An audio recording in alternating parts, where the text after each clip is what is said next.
Okay, now we are discussing some more sets. That's finite, infinite.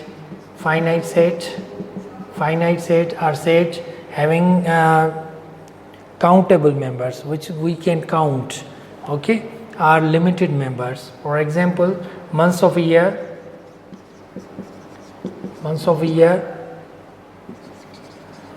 days of week, first 6 natural numbers. Okay, these are finite. And infinite numbers are those numbers which have unlimited members. For example, set of natural number, set of whole numbers, set of integers. Okay, and stars in the sky. These are infinite. Okay, and equal sets. Equal sets means two sets are equal when they have same number of members are same and their number is also same. Okay, for example, A 1 2 3 and B is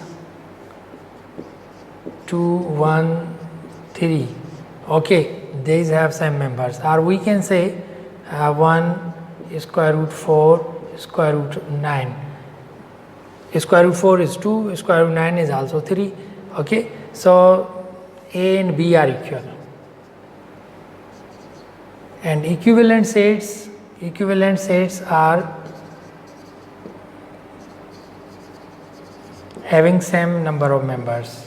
Same means number of members is same. Suppose A has members 1 2 3 and set C has members A, B, C. So A and C are equivalent sets. For equivalent set, we write this symbol.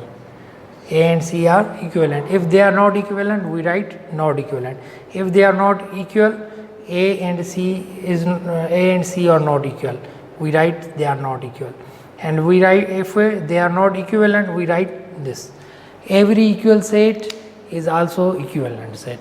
But every two equivalent set may not be equal. Thank you for watching my video. Share it among your friends.